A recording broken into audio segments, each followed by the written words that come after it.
ভাগাভাগি করার জন্য চিন্তা ভাবনা করতেছে।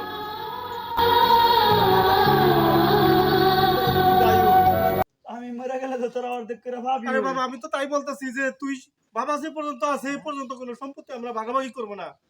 আর ও তোমার এই ছোট পোলা শরীফ বিয়া করছে বউ কুযুক্তি দেয় ভাগাভাগি এই জন্য করতে চায়।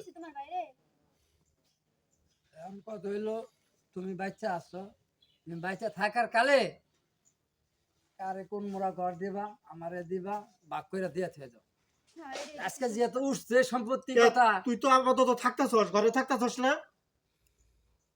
ঠিক আছে এখন ঘরে তো আপাতত থাকতেছস যে পর্যন্ত থাকতেছস এখন তোর কোনো আমাদের তোদের মধ্যে আমাদের কোনো মধ্যে তোর সাথে আমার সাথে কোনো আছে ঝগড়া বিবাদ আছে? কথা হইলো সম্পত্তির নাক জানা উঠছে, আজও কাইলো ভাগ করা লাগবে। অন ভাগ করা লাগবে তোর কথা আমি বুঝছি। তোর বউ যে কি কয় আর কি করে আমি বুঝি। তোর বড় ঘরটা দরকার এটাই তো। লাগলে দিমু আমি তোরে বড় ঘর।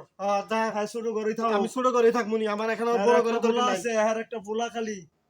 আর পোলার এত সমস্যা নাই। তোকে বাইরে তো সমস্যা। বাইরে যতগুলো সম্পত্তি আছে ওগুলো ভাগ করার দরকার নাই। ও তো আছেই, সম্পত্তি আছেই। আর তুমি যখন না থাকবে তখন আমরা ভাগ করে নেবনি। আমার সম্পত্তির এত দরকার নাই, এত লোভ নয় আমার। আমি এত লোভ করি না।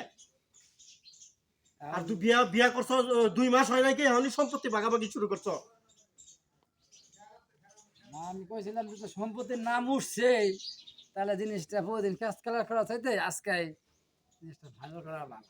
তুমি জানা আমি জানি তোর বউ এই কুবুদ্ধি দেয়, এই জন্য তুই আর সম্পত্তি ভাগের আগে তো তুই এই কথা বলস নাই যে সম্পত্তি ভাগ করবো। সম্পত্তির কোনো ভাগের দরকার নাই। আমি শোন, আমি কোনো লোভ লোভ করবো না। সম্পত্তি আছে সমান সমান করে নিবনি। বাবা যে পর্যন্ত আছে এই পর্যন্ত আমরা কোনো ভাগাভাগি করবো না। বাবা কি কও? আমি তো এটাই কই। আমি তো কইতেছি তো তোর ভাই তো বালা। তোর ভাই তো তোরে ঠকাইতো না। তোর ভাই তোরে ঠকাইতো না। তো তুই তোর বউর কথা হই না তুই অহনি বাগাবাগি চাস। মানুষ শুনলে কইব কি? তুমি আয় 2 মাস হয়ে আয়া সারা নাই, তুমি আর কুবুদ্ধি দিয়ে আইরা যে জমি ভাগ করে নেবে। এখন কোনো জমি কোনো ভাগ না। তোমার বউ এটা খারাপ, এই সংসারটা নষ্ট করবার চাইতেছে এই বউরা। তুমি কিছু করবে না, চুপ করে থাকবা। থাক মইরা তোমার সংসার, তুমি থাকো। শরীফ আমি তোরে বিয়া করাইছি ভালো দেখে আমি মনে করছিলাম এই মেয়েটা ভালো, আসলে না। তোরে কুবুদ্ধি দিয়া এই যে ঘর ভাগ করে নিল দায়িত্ব বড়টাই দিয়ে দিলাম। আমি ছোটটাই নিলাম, আমি ছোট বাসায় নিলাম। কিন্তু জমিন ভাই আমি এখন ভাগ করবো না। এখন আমরা দুইজন আছি, আপাতত আছি। বাবা যখন না থাকবো তখন ওই ওই আমরা সম্পত্তি ভাগ করবো। এতে তোর কি কোনো মত আছে? হ্যাঁ কি মত থাকবো? হ্যাঁ বউয়ে কান পরা দেয়। এক বউয়ের কথা শুনে। এই বউটা হইছে খারাপ, মূল মূল 2 খারাপের দিনের মূল হলো বউটা। এখনই আমার সম্পদ ভাগ করতে চায়। হ্যাঁ আমি বাচ্চা থাকতে সম্পদ ভাগ করে দিবি তোরা। আমি বাচ্চা থাকতে তোরা সম্পদ ভাগ করে নিবি। না বাবা আমি আমি এই সম্পত্তি ভাগের ভিতরে আমি নাই কে। তোরা কারণ শিক্ষিত। শরীফই এরকম ভোর যুক্তি ও এরকম করতেছে। তোরা শিক্ষিত বানাইছি, তুই শিক্ষিত বউ বিয়ে করছস। তুই এইভাবে কাহিনী করবি।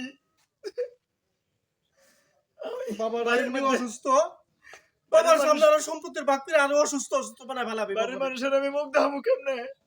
আমি বাচ্চা থাকতে তোর আমার সব ভাগ করে নেস গা। আমি জানি না। বাবা হাঁটতেই পারে ঠিক মতো। এই জিনিস এইটা হাঁটার ইয়েটা আমি এনে দিছি। আমি যদি অন্ত করে ভাগ করে দেই আমার চিকিৎসার টেহা হইতো মনে হয়। দিব না তোমাকে, বাবারে খাইতে দিবে না। তুই একটু বুঝার চেষ্টা কর। তুই বউ মারে বুঝা। তুই বুঝা একটু দেখ। চলো বাবা, ও হলো কুলঙ্গা তোমার সন্তান, ও তোমার কষ্ট বুঝবো না। ও আর যার মতো ও যা তা করুক গা। চলো ঘরে চলো। বাবা হইলো অসুস্থ, বাবার সামনে ভাগাভাগির কথা হলে বাবা